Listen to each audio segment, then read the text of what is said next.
What's going on, guys, in the works? And today I've got something special because if you don't know, today is the 1 year anniversary, October 25th, 2011. 1 year ago today, Battlefield 3 came out. So we're looking at 365 days of playing this game. And I wanted to have a conversation kind of talking about the evolution of Battlefield 3. And I've got two guests here with me today. First, I have IXI Sweat. What's going on, guys? And I also have Fake Thriller from Shusty Bang. How's it going? So we're gonna kind of talk and have a little discussion here about the evolution of Battlefield 3 because it's been an interesting ride to say the least. Because where we were now is a lot different than where we were a year ago. I mean, we were just coming out of the beta at this point, and there was a lot of mixed opinions on the game, and I don't think a lot of people really knew what to expect. Wouldn't you guys say that's kind of the scenario when Battlefield 3 first released? Absolutely. That's definitely the way it was for me on a personal level, just because this was the first Battlefield game that I really put a lot of time into. I kind of came from the Call of Duty world, so everything was new with Battlefield. Yeah, I think a lot of people didn't get Battlefield like on release day. Did you guys do that? Or I know Ben did. I don't know about you. Yeah. I did. I got it at midnight. Okay. It was me and Snoop. We were the only people there. Really? Yeah. I don't know if I bought the. Oh, I think I actually ordered Battlefield for Xbox on Amazon or something like that. So I actually didn't get it till the afternoon. But I had it on PC at midnight, and I played it a little bit. And I was just kind of like, well, feels like the beta, same old, same old. And I think it really took me a while to get to the point where I was like, okay, this game's a lot of fun. I mean, I did enjoy the beta, but overall, I was the beta kind of left me like scratching my head, where I wasn't really sure if it was going to be a solid game like a lot of people had anticipated. That's exactly the way I felt. I'm trying to remember if or how I got the game because I remember I had the early copy with the PS3 and I was trying to Oh do jets yeah. and stuff and like the servers weren't on and it was just a disaster. But I remember like after we played the beta on message boards and stuff like defending it against guys that were strictly Call of Duty types and I was at the time too. But I mean I enjoyed the beta, but so many people were just absolutely bashing it. And it turns out I don't even think that was really an accurate depiction of the game itself, the final game itself at all. hmm It's kind of funny. It seems like Medal of Honor is kind of going through that same sort of phase right now because people are destroying it in the forums. Yeah, well, the few forums that they're talking about it on. Yeah. Yeah, if it even comes up. But would you guys say as a whole the beta was a little underwhelming? I mean, Yeah, yeah, I would I say know so. I know As there was a public lot opinion of wise. bugs that people just were like, "Oh, how does this make it into a beta?" And they're like, and Dice was like, "Oh, don't worry, guys, don't worry. This was like a 3-month-old build. We fixed all this stuff, aka the damage glitch, which thank God that didn't make it into the main game because that was really frustrating." You talking about the one shot UMP 45 when it was on single fire, or the fact that it was a one shot sniper rifle? The sniper rifles were most annoying, I think. Yeah, They were fun to use, but yeah, it was awful to get Yeah, killed by them. I I remember the remember. hardcore Battlefield guys were the most upset by everything was high damage. Like everything was high damage. 5 shots killed you no matter what, and then that tapered off, or Well, and three you shots killed you, tapered off. PC players got to play on Caspian Border too, right? Yep, I Like, did. I don't know if Ben ever experienced it or No, I not. didn't. I think the beta, for as far as console was concerned, it's a lot of people were talking about how they chose Operation Metro with no vehicles, almost as more of a marketing ploy to lure in the Call of Duty fan base. Yep, I can see that. But I mean, it worked for me. Like I was looking forward to Modern Warfare 3 at the time, and I started playing Battlefield 3 during the beta, and then after it came out in October, what do we have? 2 weeks, 3 weeks until MW3 came out. And by the time Modern Warfare 3 did come out, I was so used to Battlefield that I couldn't stand the way Call of Duty played anymore. So it worked for me. Yeah, I think Battlefield actually did a pretty good job of going to the Call of Duty community and capturing it for what it was, like capturing the Call of Duty community and saying, look, we actually have a solid first-person shooter because it was interesting. Like, I know at the start of this I said that we wanted to look at the evolution of Battlefield, and it seems like it picked up after Modern Warfare 3 kind of flopped its way out there, and people are like, oh, Yeah. man, this Yep. kind of sucks. And they're like, what else is out there? Let's try Battlefield. The people who maybe didn't consider it. And I think around December is really where Battlefield just skyrocketed because I remember that's when I started just doing strictly Battlefield. I was like, Call of Duty, see you later. But I'm having a lot more fun with Battlefield. And I would say that around December when Carcan came out was really the height of when Battlefield was at its best in my eyes. It was the best version of the game because there wasn't a lot of patches. Yeah, some of these glitches still existed that we just didn't know about yet, such as the Dart glitch or the Yeah. USAS frag rounds. They just really hadn't gripped the game yet, so we could still experience it without all the changes that it's had. Because if there's one thing I can say about Battlefield 3 is that there has been a ton of changes from where we started and where we've gotten to now. And that's interesting that you say that you think that's where it sort of peaked because I agree. If I could flip a switch right now and change the game back to the way it was after Karkin dropped, like all the patches, I would even take the USAS frag rounds back into the game just to have it back to the way it was back then. Oh yeah, I agree. Because I mean that was only really a problem on Metro and Bazaar and And we had a few games on Metro and Bazaar and stuff like that where we went up, like just me and the guys I play with all the time. We went up against a team of people using the frag rounds with the USAS and like the MK3, and but we were able to rally and like if you know the entire team is using that, then you can beat them. You just got to play a little bit smarter. So it wasn't the worst thing in the world. yeah, it's kind of funny. There's actually, I don't know if Ben recalls this. I was playing with him and I got a clip of me with, I think I had a PSO4 scope on my USAS and I sniped a guy on Wake Island from the back where you spawn on the second set of objectives over to the other side of the mountain. I sniped a guy with the frag rounds and I was like, that was my first time ever actually experiencing the moment of overpoweredness with that particular weapon. Yeah. Was that after you finally used it on PC? Or was No, that way that back was in that was that way was on back in console? Xbox. Yeah, for Yeah. the longest time you didn't even unlock it on PC. That's Yeah, what I remember. it wasn't until I went on that little quest to get a service star with every weapon, which I'm almost finished with that actually.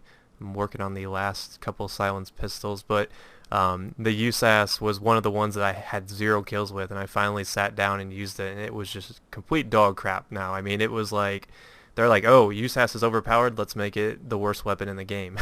Yeah. Exactly what happened. But it's kind of interesting to if you look at the history of Battlefield 3 to see all the changes that they've kind of like experimented with it because it seems like they'll give us one thing and then the next patch they'll completely reverse it. And I mean right now we don't even have gunner flares and that would have been unheard of when the game first came out. I think people would have been pretty hacked off if they found out in the first patch they removed gunner flares, and it seems kind of like an odd choice that DICE is like, you know what, this game's 9 months old, why don't we shake it up a little bit, remove the gunner flares, and Yeah. I Yeah. kind of question some of those Why haven't they come to their senses on that one yet? Like there are so many other things you can do. Well, I mean, we've talked about it before, so I don't want to bust, but I think they need to go back, especially on that one. That one they more than anything. they might have figured it out, but they got to wait until Aftermath before they'll patch it. Yeah. which won't even have helicopters, so no one will probably even care. Right. Or will Right. it? It'll probably have little birds maybe. No, yeah, no, I think I've seen screenshots with the little birds flying, like, or I remember reading somewhere that people were assuming there was going to be scout choppers in some of these city Okay. maps. Yeah, I couldn't see there being too much in the terms of in the realm of like attack choppers because I don't think any of the Karkan maps besides Oman have Yeah. fighters. What's Sharkey Peninsula? If you look on Conquest, you Oh gotta look at right, Conquest you're right, too. you're right. Yeah, so maybe there will be. That'll be Yeah. interesting.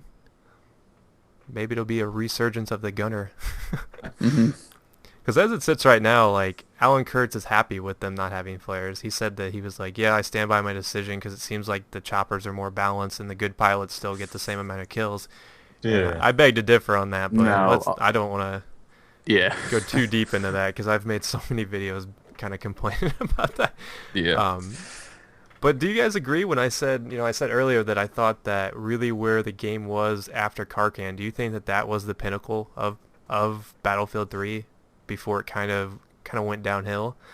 That's I do. that.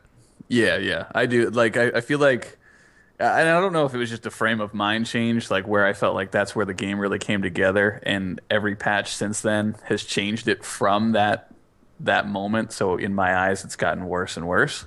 Like it could be just fine for people who never played it back in Karkand, but personally, the way the game ran and everything back then was just great in my mind. I liked it wonder- because it brought the best to me. It brought the best maps, and I know they were they're old maps, and I didn't play them, but they were new to me. But I just every DLC after like didn't make the game better for Yeah. me, Yeah. you know?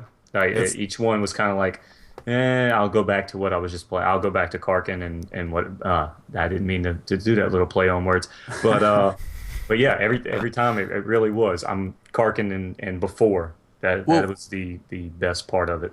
plus Karkin when it came out, it felt like a true expansion pack. You jump into most servers and they would have a mix of the vanilla maps plus Karkin would be tacked on. yeah, and most people had it too. That was one of the great things about it. Yeah, now like close quarters is a completely separate playlist, and if you end up in a server that switches back and forth, it kind of sucks because you have so few players. I know PC you can have like 64 player close quarter servers, right? Oh God.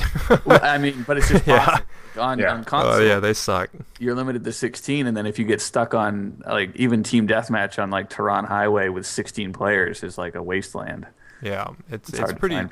pretty annoying when you get into some of those the servers on PC. I know that's one of the things that's really kind of deteriorated on on PC at least is the server variety, the ability to play in normal servers because there's no official EA servers anymore. Those are gone. Now it's like, it's like the Wild West. People get to dictate the rules and it gets really frustrating as a PC player. I know Ben can't stand PC right Please now don't just get me because of that. started on, but that it really is like it's killing it for me. Well, Like I every was time I get motivated to play Battlefield 3, I'll go and I'll get in one or two rounds, and then there would be something happen with one of these privately owned servers, and I'm done with it. I'm done I with the was trying to game. make the transition to PC a few months back, just to play on PC and to play more Battlefield and make it interesting for myself. And I had to stop because at this point I don't have I don't know of these other servers that people like privately own. The only ones I can find through searching through Battlelog are 24/7 No Shark Canals, TDM, and like all these crazy ticket, like 1,000 ticket Firestorm matches and Oh stuff. yeah, yeah. Yeah. I mean, you really have to I have a lot of servers I look for, and I'm like, okay, that's a good one. But we have a blacklist of servers that just in our mind of like ones we'll never play in. I won't call any of them out, Yes, I just don't just want to because I give them know the a lot of attention. this, But a lot of the server admins actually watch my videos, so I won't say anything. Which is it's surprising that they would treat me and my friends like such jerks when they're watching my stuff. Because a lot of times I'll join the server and be like, hey, what's up? I like your videos and blah blah blah, and then they ban you. or they still stack or they stack the lobby Oh against you and your god. buddies, which is a huge. Yeah, I don't want to get started on this. But anyways, back to the evolution topic is, it seems like we had the car cam patch, which was the first big patch of the game, but then it took us 3 months, and that turned into a trend. It seems like we only get patches, with the exception of that one patch here right before, in between Armor Kill and Close Quarters. Actually, it was before Close Quarters, wasn't it? It was right before it was the only exception. It seems like we only get the patches during the DLCs, Well, and that somebody's going to became bring up the armor killed AC patches. So yeah, those are server side though. That was like easy fixes. They don't actually have to pay Was money to the push those out. the patch you're referring to that was in between, was that the one that fixed the underslung dart glitch? No, that was another server side thing they fixed. This was Oh. quote a February patch, but it actually ended up being like Oh, April. right. oh And yeah, then I we remember also that. got the close quarters patch. So we actually ended up getting two like really close together, if I recall correctly. But anyways, it seemed like that first patch, that first giant patch after Karkan, is really just what threw the game into kind of chaos. Because remember the suppression era? That's something that Oh, I don't that's think what it was. we can't have a reflection of the game without the suppression era, because that's like this moment in time that is never the same now because it was just ridiculous. And I know a lot of people actually like the suppression era. I actually, for one, found a way to play some of the best Battlefield I was playing at the time under that patch, I guess that mechanic, and I learned to adapt, and I actually felt like I was playing really, really well. And I kind of miss it because now snipers are really, really easy to use. But I don't know. What did you guys think of that patch? I mean, that was really what kind of set the tone for future DICE patches, in my opinion. I love the mechanic of suppression. I think it gives certain weapons like validity, like big LMGs that have like high weapon spread, bullet spread, and everything, and snipers that it lets snipers be effective without being a one-hit kill all the time. Like if you can suppress somebody, then you can, kind of control what they do without killing them. But too much suppression. You're talking about too much suppression, so you can't hit the broadside of a barn for like 30 seconds after you're shot Yeah. at, right? It was like the LMG days. Yep. Yeah, when the LMG was at its height. yeah. I think the LMG is actually a good example if we're looking at the game going from point A to where we are now is the LMG's really had a lot of changes. I mean, it started off being the M249 just was amazing. Like I loved Yep. that LMG. I couldn't ask for more out of an LMG. It was versatile. You had that high fire rate. Didn't do ungodly damage like the M60 or anything, but then they nerfed the belt feds. And I think that's a good example of just how much they've just tinkered with the game to the point where if you, let's say you played it for 3 months at the start and you played it for the last 3 months, you wouldn't even recognize the game. So, No, because remember the same time they were nerfing the LMGs is when they nerfed the IRNV scopes oh, or IRNV sights, and that changed it. Like that changed using LMGs completely. Because I mean that was so much fun dropping it on an M60 or a 249 and hmm going through Metro's tunnels or whatever, and it was a lot of fun. But it's nowhere near the site that it was. And I actually joined. I think I joined PC right as that suppression kick was starting. So yep. it's like I never played console with the suppression, like in the suppression era, and I was never on PC before the suppression era. So I didn't like this two big, huge, you know, I guess like Jake can say, eras that I missed on each system. That I kind of wish I could go back and do a little bit differently. hmm it's interesting to see just how many like different divisions of the Battlefield experience you've had because we've gone through so many different glitch sagas. We already talked about the USAS. There was the Dart glitch, which, in my opinion, that was the worst glitch we've ever had. I think we agree on that? Yes, absolutely. Well, I don't know, man. The I don't MAP know. glitch, that's another bad one. Yeah, the USAT still takes the cake whenever I was on console. For me personally, Hmm. I know everybody's got a different opinion. And I can respect that. I don't know. The I, Dart was just that was when it was unplayable in my eyes because the Dart was like deadly. There was It nothing you could do to defend about that. it was probably the most noticeable too because the USAS like took a little while for people to really figure it out, and then the word kind of spread. But when the mass glitch came out, it was all over the place immediately, and it was super frustrating when you would be in a lobby and then you'd get killed by it and you realize what was going on. Yeah. So it probably had the most negative effect on people's attitude towards the game when it was around. It's funny. I in the back of my mind, I have this sick idea that maybe Dice just did it to get people to use the G3 because no one was using it. Because you notice like when that came out, everybody had the G3 at that point. It's just like G3, G3. It got to the point where servers, you can't actually ban underslung equipment, unfortunately. So people would ban the G3 just to cut back on the amount of people using that particular glitch, which is kind of funny. well, they would kick you in a hurry. Yeah, then we That's had for the sure. the smoke glitch, which I don't really think that was really that bad. I know No. some people Not at used all. it.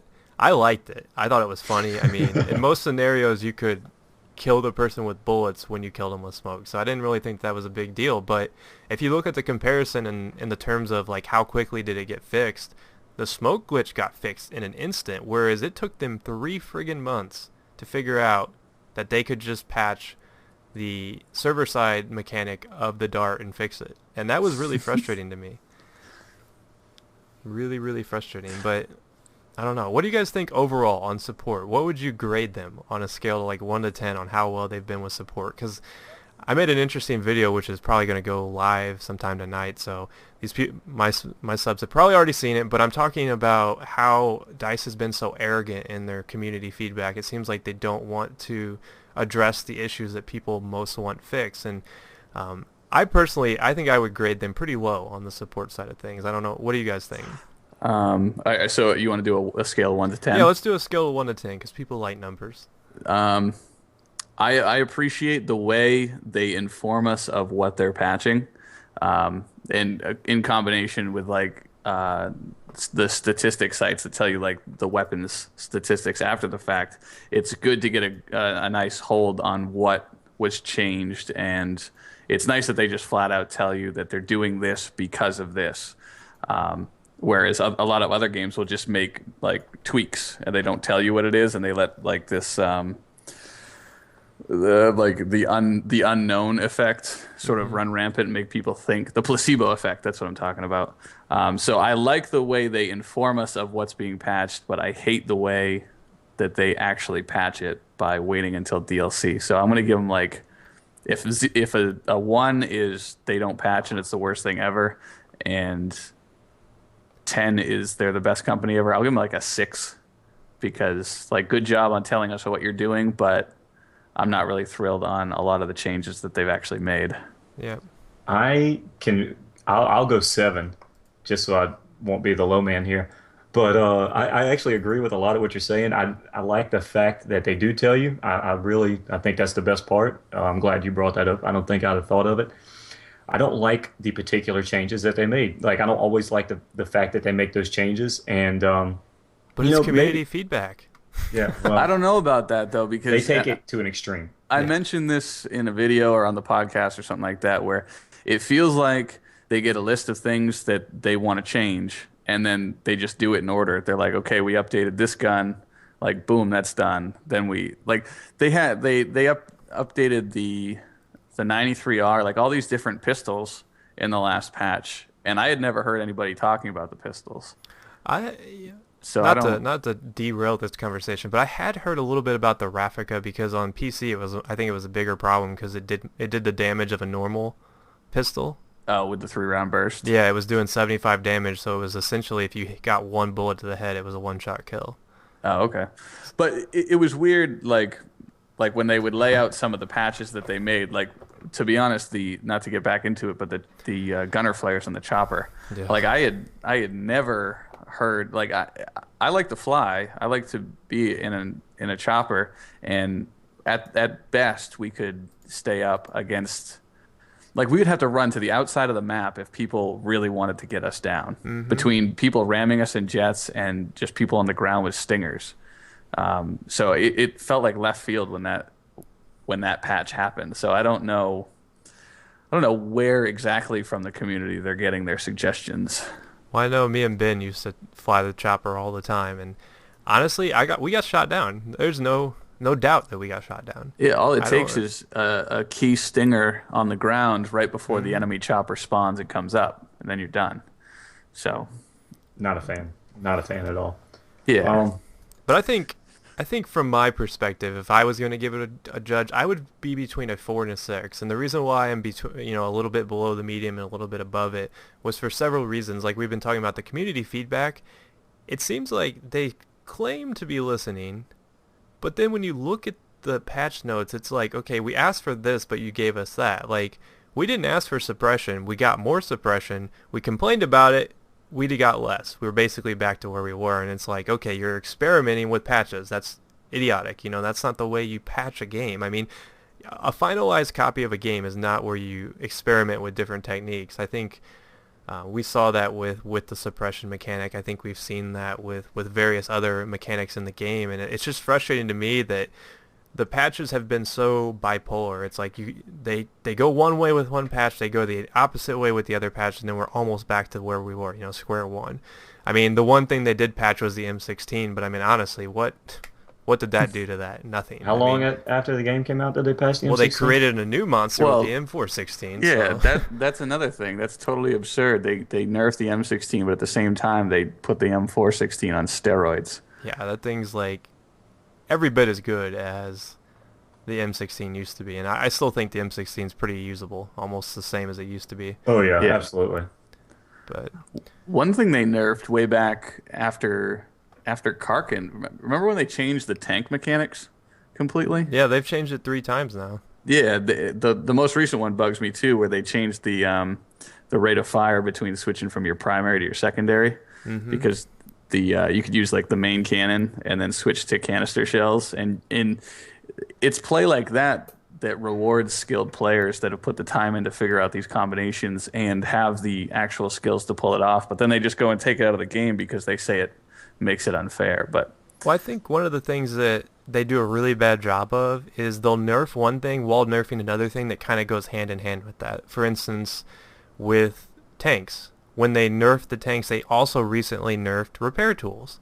And who in their right mind was complaining about repair tools? right. It's like, No okay, kidding. repair tools are overpowered. Not only did they nerf the time, they nerfed the damage on the repair tools. Because apparently they were overpowered if you were running around with just repair tools.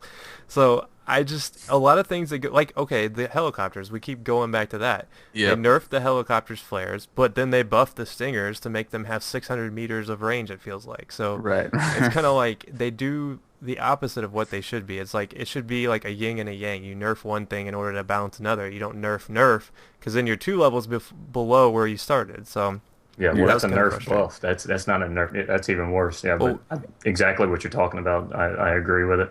support got a nerf, and then they got a buff because they buffed the time it takes to reload grenades. Then they realized they created the monster because you could stand on top of a grenade box and just throw unlimited grenades over and over and over.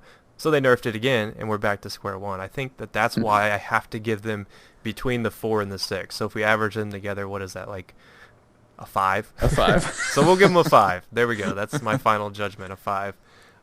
Because I feel like they try to do good things. They sometimes have good intentions, but then on the flip side of the coin, they don't actually take into account what the community actually wants. I mean, the blue filter thing, I know we talked about this last night on the GameSpeak, is why do they even think that it's okay to tell us that they're going to give us an Yeah. option to remove it and then be like, nope, troll, we're actually not going to do that. So DICE frustrates me as a company. I think that they've done a lot of strange things with the game, and it's been a roller coaster, that's for sure. But the 2 last topics, and we'll wrap this up. And I want to talk a little bit about DLC. I know we already talked about Karkan, but what do you guys think is the DLC overall? I know we still have 2 left, but we pretty much have an idea of what Aftermath's going to be like. I mean, that's going to be Karkan 2.0. At least I hope so. I have high hopes for that. But as a general rule, what do you guys think about the DLC offerings we've had with the games? Well, I felt hope like it's Karkan 2.0 because I really, really enjoyed Karkan better than any of the other ones. So I hope Aftermath is, at least 1.5.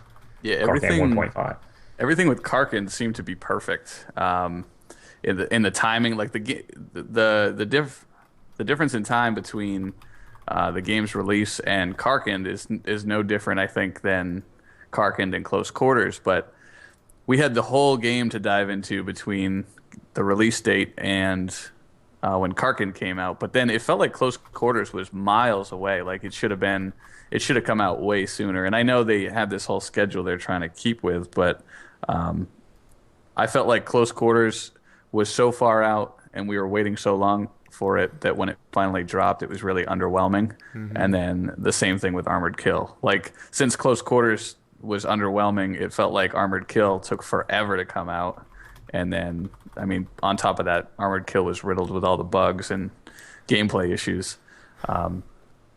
So I would have liked to see more of an accelerated, maybe like a scaled release date. Like Karkin comes out 3 months after release or 2 months after release, and then maybe 6 weeks, and then 4 weeks, and then 4 weeks or something like that for follow-up DLC. That would help with the patches Yeah. for sure. And it would keep people interested. It would keep people coming back, and it would keep Battlefield on people's mind and on people's tongues for a little bit longer. And sure, you'd run out of stuff sooner, but you'd be, hitting us with content after content. And if we didn't like something, it wouldn't be the end of the world because the next thing would be coming up relatively soon.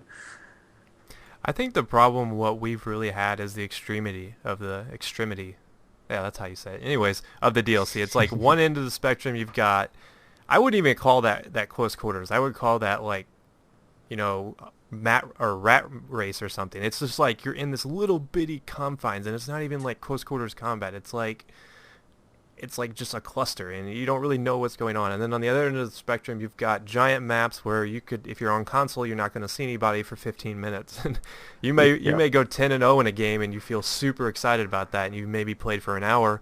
So you're getting like what, a kill every 10 minutes. So it's kind of frustrating that Yeah. to see the way they presented it. I know you said maybe if they rolled it out a little bit smarter. I think close quarters would have been better at the end. I think if they would have rolled it out like car can, maybe then gone to armored kill, then done aftermath, and then thrown in close quarters as like the finale. You It would know, have been like almost like a Royal Rumble kind of a thing. Like, hmm hey, like you played the game for a year, so why don't you guys just like why don't we just have everyone all clustered in together and just go crazy like Cause that? Uh, See, I disagree because I think that close quarters is something that console players needed, yeah, and like really would have needed before you hit aftermath or I'm sorry, armored kill.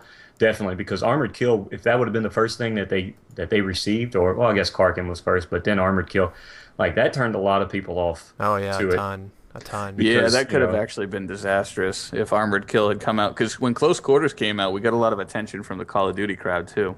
And mhm. I know you were talking about how there's been an upward trend in popularity Well, for Battlefield 3. I think they missed the boat in several areas because they had this huge momentum going. And they're like, okay, we really got this momentum. Why don't we do something with like a premium offering? I think that they really tacked on the last couple of DLCs just to make premium a viable option. But if you think about it, Karkan came out. We all knew what we were getting with Karkan. We knew when it was coming out. You know, we knew we were getting it, period. However, you had to wait till June. So you're looking at, November, December, October, November, December. So you're looking at 8 months before the first DLC, right? Because it came out in June, Yeah. close quarter. So that's 8 months after the game came out. That's a long time to wait. I mean, Call of Duty, I think they put out their DLCs monthly, right? At least they did with Elite.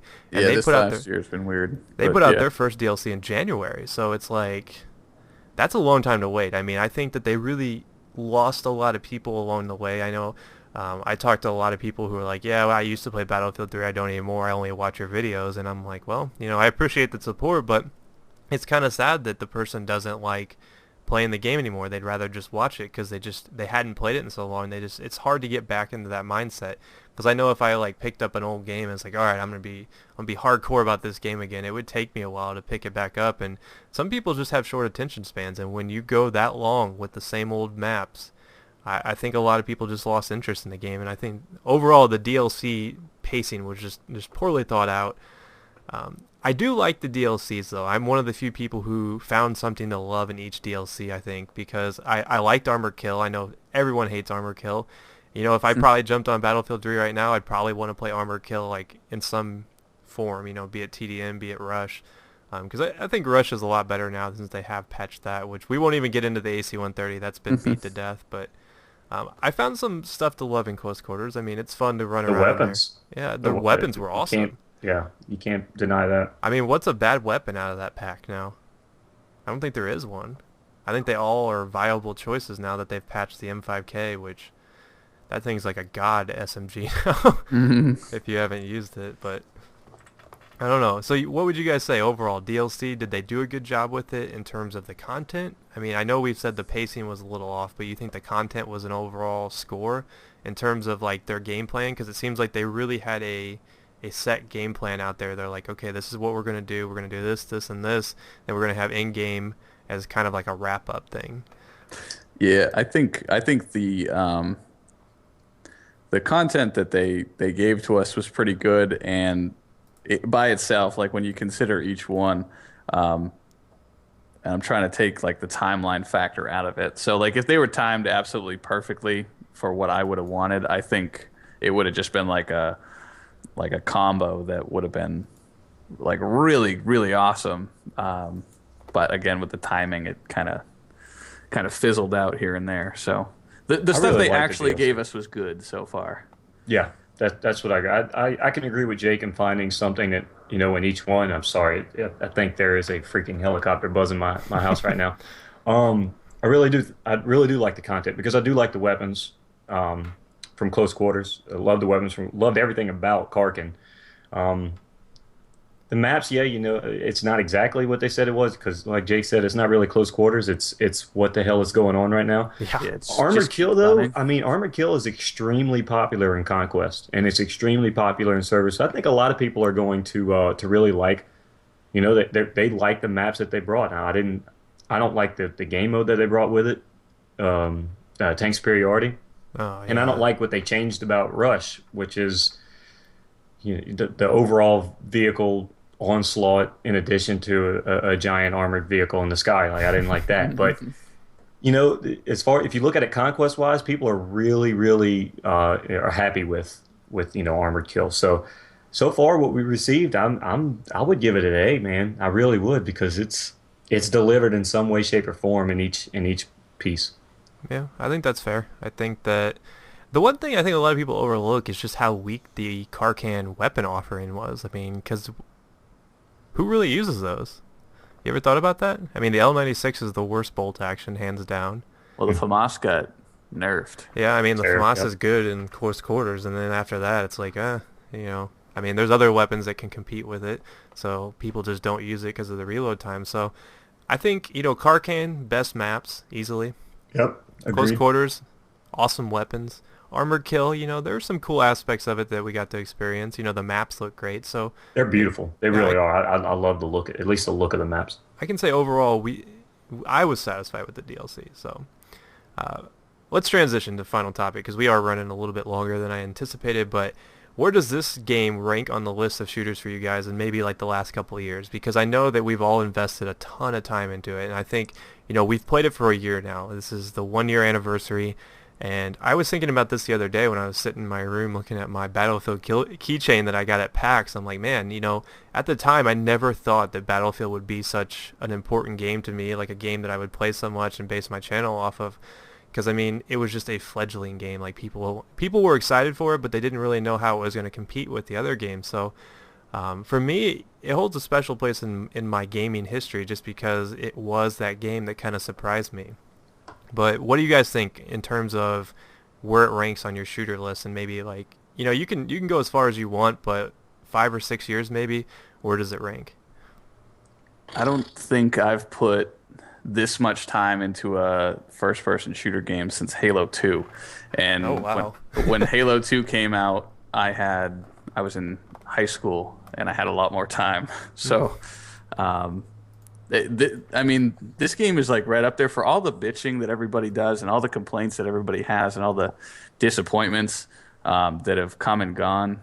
It actually is like a really good game in like the grand scheme of everything, especially when you look at the other first person shooters that are out there. Like how many games can you jump off a helipad James Bond style and rescue a falling helicopter Yeah. and like get it going again? Like the pure epicness of this game is I think forgotten a lot. I wouldn't it's hard to say like favorite game ever because there's so much nostalgia back in some of the other games. Like I know a lot of people are going to claim Call of Duty 4 Yep. um, There to were a be, lot of problems with that game. As Get fun as well, the it fuck was, out. and that's the thing. Are you defending it? yeah, he Yes. loves that game. Okay, I was gonna say. I mean, nostalgia plays such a huge factor when people talk about Call of Duty 4, though. Really Yeah, does. I mean, I I would love agree that with that. game. Don't get me wrong, but Yeah, it is not the heavenly saint that everyone claims it to be. Because Frag Times 3, you've got Last Stand in that La game. la la la la la la It's la just la so la la many la so la. many stupid things in that game, and I enjoyed it. But it's like I said, it's not. yeah. No, Battlefield 3 is right up there, and anybody who will say otherwise hasn't put a decent amount of time into this game. Hmm.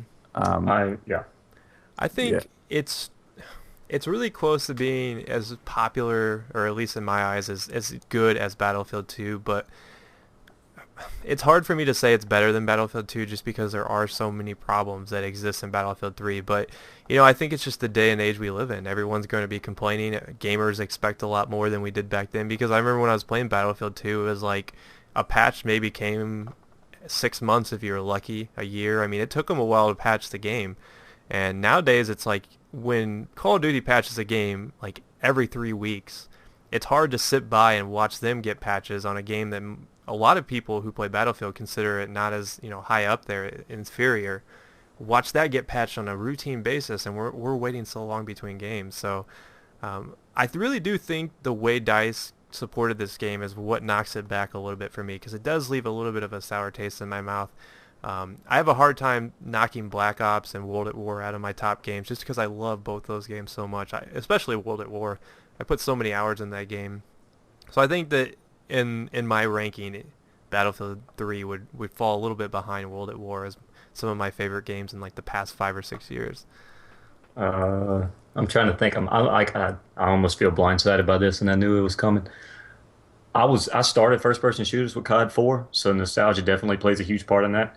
I was addicted to Modern Warfare 2, like never nobody's ever How seen. many I days think you I have played in that like again? 60, and I'm not even ashamed of that. Um, but I would say right now that if my friends, like my IRL friends that I played on console with, had Battlefield 3 for PC, I would have blown. I would have had 100 days played. Like I don't even think that's a That's probably a good way to look at it. Is exaggeration. if you could get your ideal friends to be playing any game with you, and you could snap your fingers and instantly fix all the major problems with any of these games, like pick Call of Duty 4, Modern Warfare 2, Battlefield 3, like which one would you go and play? Like that's probably a Yeah, good way to think that's a about. good little Like because insightful.